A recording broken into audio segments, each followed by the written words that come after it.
Bonjour à tous les amis, j'espère que vous avez la forme. Aujourd'hui on se retrouve pour l'épisode 4 de cette carrière suivie sur Palonnier. Et comme vous avez pu le voir dans le titre, aujourd'hui la journée va être assez chargée. Je ne sais pas si je vais pouvoir tout vous mettre dans la vidéo, mais ce que j'ai prévu de faire, c'est déjà vous parler un petit peu du live qu'on a fait sur Twitch jeudi, voilà, jeudi soir.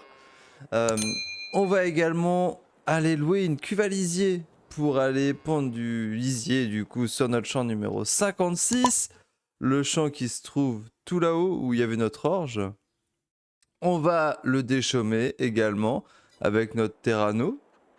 Et enfin, pour finir, on va voir, en fonction du timing, si on a le temps de commencer nos moissons, puisque nous sommes arrivés en juillet, le 1er juillet, et nous avons nos champs qui sont prêts à être récoltés, que ce soit notre blé, que ce soit également notre épeautre. C'est ça, c'est bien de l'épeautre, j'avais un petit doute. Donc on va pouvoir récolter tout ça. Je pense que si je récolte un champ, je récolterai l'épeautre. Voilà. Du coup, on perd pas de temps, il faut absolument qu'on bosse sur tout ça, mais juste avant, j'avais envie de vous montrer un petit quelque chose. Euh, le live qui a eu lieu jeudi soir. Donc jeudi j'ai fait un live sur Twitch, donc je vous invite à aller vous follow à la chaîne Twitch, au moins vous serez notifié quand les lives auront lieu. Et jeudi nous avons fait un live modding avec des gros guillemets. Pourquoi? Puisque j'ai apporté une nouvelle culture sur la partie, et c'est la culture du couvert végétal. Voilà, c'est pas grand chose, mais pour vous montrer.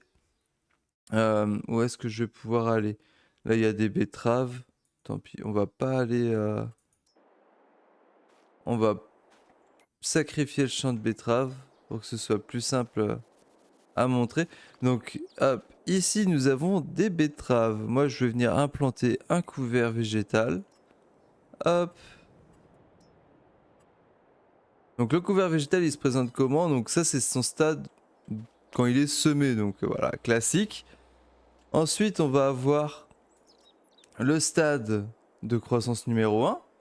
Où là, dans ce stade, on va avoir des cultures de colza, on va avoir du soja aussi, il va y avoir du radis, je ne sais plus quoi d'autre il y a dans... Il doit y avoir de l'orge, je crois, également. Enfin bref. Et donc, ça, c'est le premier stade de croissance. Ensuite, nous allons avoir le second stade de croissance, où là, il va commencer à apparaître des tournesols. Et ensuite, on va continuer avec le troisième stade. Tac. Où là, ça pousse encore un petit peu plus, hein. Le quatrième, qui est le premier stade de récolte. Alors récolte, encore une fois, entre gros guillemets, puisque le couvert végétal joue le même rôle que les radis oléagineux. C'est-à-dire qu'il faut venir les déchaumer pour qu'ils apportent dans le sol une quantité d'azote. Avec le DLC précision, c'est 50 kg, c'est 20 kg normalement d'azote apporté dans le sol.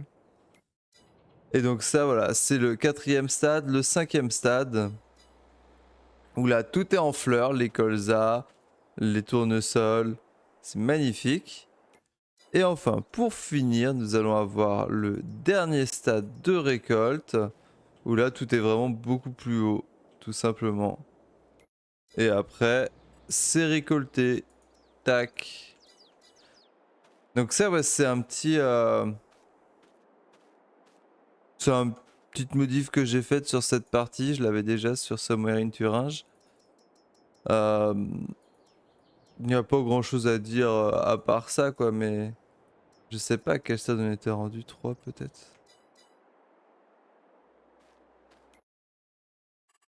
Mais je suis plutôt content de ça.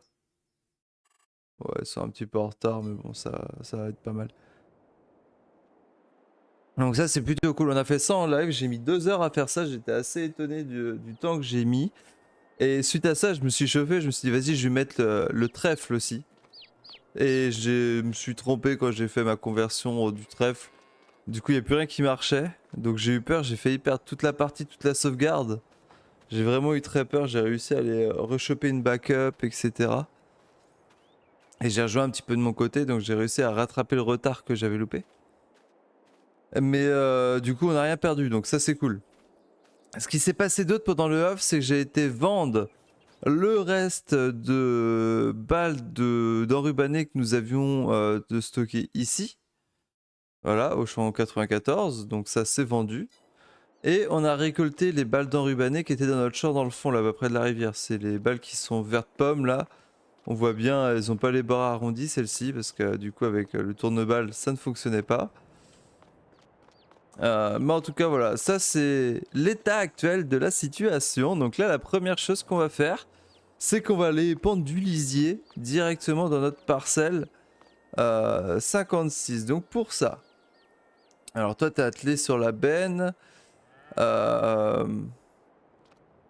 Yes, je vais pas prendre le Duts, parce qu'il est attelé sur la benne. Je vais prendre directement le case. Tac. On va aller lui dételer le pic à balles.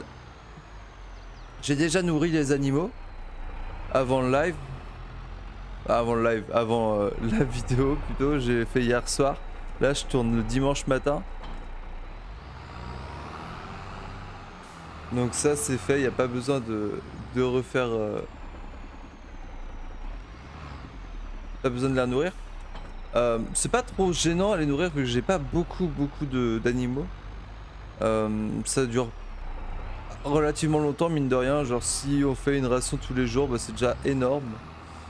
Donc ça, c'est plutôt cool. Hop, je vais juste baisser un petit peu voilà, le son du jeu, parce que je trouve que c'est assez fort avec les tracteurs.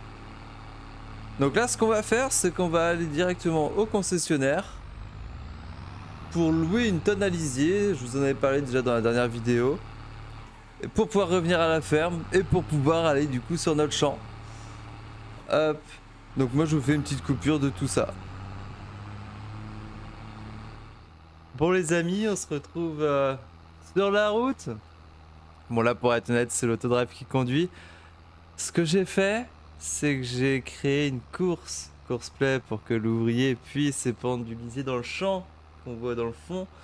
Et une fois qu'il aura fini d'épandre son lisier, il ira directement rechercher du lisier à la ferme. J'ai créé une boucle en fait, où à partir du moment où la tonne est vide, l'ouvrier peut faire ses allers-retours. Ce que j'ai fait, c'est que j'ai également réglé le taux d'application du lisier pour que on puisse vider 2 cuves dans ce champ-là, tout simplement. J'ai calculé, j'ai fait un produit en croix, voilà. Et en mettant 55 kg d'azote par hectare, ça va correspondre à peu près à 2 cuves pour le champ. Donc ça, c'est plutôt cool. Donc on va laisser l'ouvrier faire tout ça. Tac. Hop. On va en avoir pour je ne sais pas combien de temps. On va regarder ça quand il aura commencé.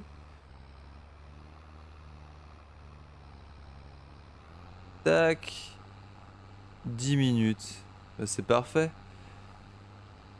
Hop. Donc là, moi, je vous fais des images de tout ça. Et puis dès qu'il a fini de vider sa première cuve, on va aller mettre la batteuse en route dans notre épeutre.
Donc les amis, là vous voyez, le tracteur doit être réapprovisionné.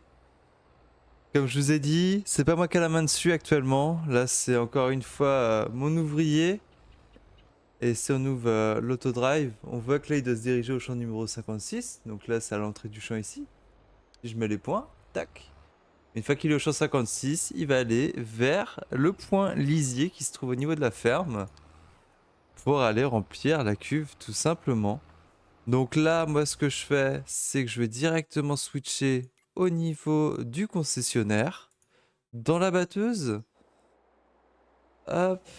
Et on va dire à la batteuse d'aller au niveau du champ numéro 1. Puisque c'est à ce champ-là où je veux qu'elle commence à travailler. Alors on peut même aller encore plus loin. Puisque on peut dire donc à la batteuse d'aller au champ numéro 1. Puisque voilà, il y a un ping. Et on peut même lui dire d'atteler la barre de coupe. Si on veut. Donc là je vais pouvoir créer une tâche également. Position cible. Tac. Champ numéro 1. Hop.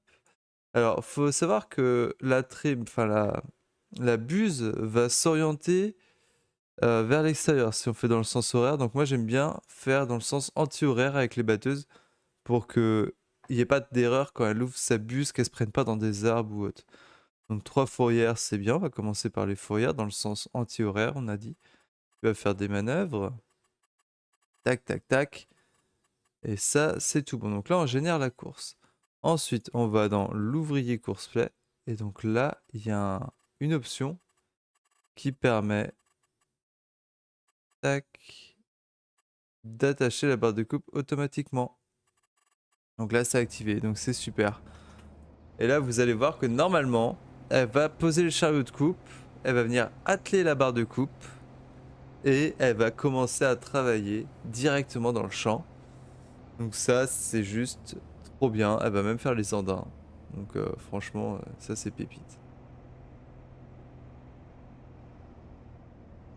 La seule problématique, c'est que si on vient pas après bouger le chariot de coupe manuellement, donc avec la super force ou autre, il reste dans le passage et donc le tracteur éventuellement peut pas venir décharger la batteuse. Voilà, c'est la seule petite chose un petit peu nulle, mais en même temps on peut pas tout faire. Donc là il est arrivé au champ numéro 1. Alors est-ce que il a compris ce qu'il devait faire?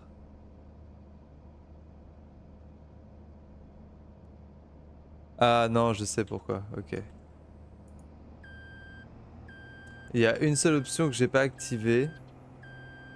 C'est le fait que l'ouvrier commence à bosser dès qu'il arrive au champ, ici. Ça, je l'ai pas activé, donc forcément, lui, il a juste fait sa course autodrive. Donc là, si j'active ça et que je fais ça, une fois qu'il sera arrivé au champ numéro 1, il va mettre en route sa course. Et donc là, il devrait dételer sa barre de coupe et atteler... Enfin, dételer son chariot de coupe, voilà. Et atteler sa barre de coupe. Bon, je suis désolé hein, pour le Volzin qui a du tournesol. Il va peut-être pas le retrouver dans son plus bel état. Mais en tout cas, ça va fonctionner pour le reste. Et là, on voit qu'il y a le Dots qui arrive.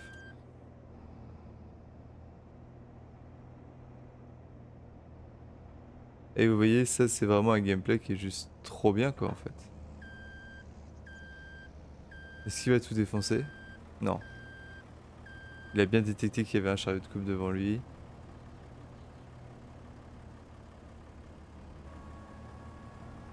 Donc là, la batteuse va se mettre en route.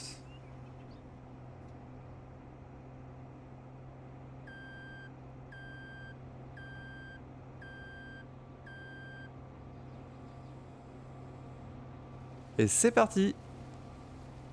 On a l'Andon Paille qui va suivre derrière. Tac! Et là, il nous prévoit 40 minutes de moisson.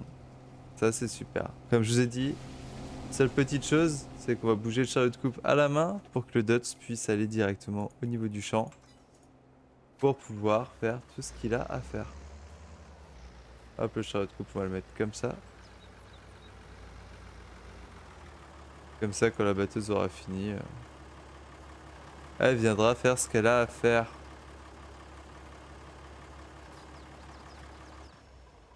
Donc là, lui, il va juste attendre que la batteuse soit remplie pour venir la décharger.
Bon les amis, on se retrouve dans le CAS.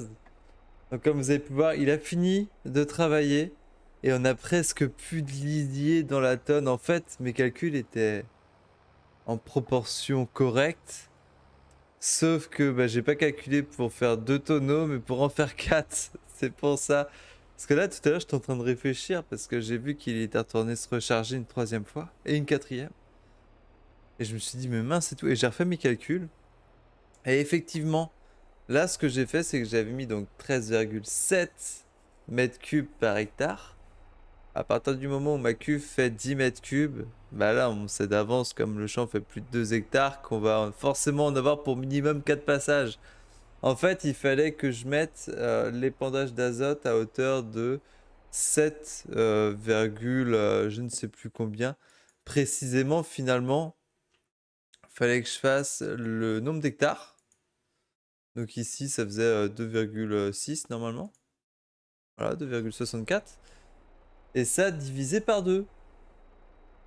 Et ça fait notre produit en croix finalement. Et du coup, si on divise 2,64 par 2, ça fait 1,32. Et là, on aurait été bon. Et sauf que bah, moi, j'ai pas été bon quoi. C'est juste ça. Bon, après, c'est pas très grave, hein. Mais ça aurait pu fonctionner autrement quoi. Voilà. Donc, lui, il peut retourner directement à la ferme. Tac. Hop. Et sur ce qui va se passer, c'est que moi, je vais continuer de mon côté à faire les moissons des peutres. Ensuite, bah, du coup, en live, je dirais bah, du coup travailler mes champs, faire de la moisson, faire du déchômage, de l'épandage de lisier, etc., etc. Donc, n'hésitez pas à aller follow la chaîne Twitch. Je vous mettrai le lien en description et également en haut à droite de la vidéo. C'était Cabot, je vous fais à tous des gros bisous, on se retrouve pour l'épisode 5 jeudi prochain, tout simplement. Et n'hésitez pas à checker aussi, des fois il y a des petits shorts qui sortent. Souvent les shorts, c'est des extraits de mes lives que je reprends, que je recompresse pour faire des vidéos courtes d'1 minute et que je vous partage. Voilà. Abonnez-vous, je vous fais des bisous, c'était Cabot, ciao ciao ciao.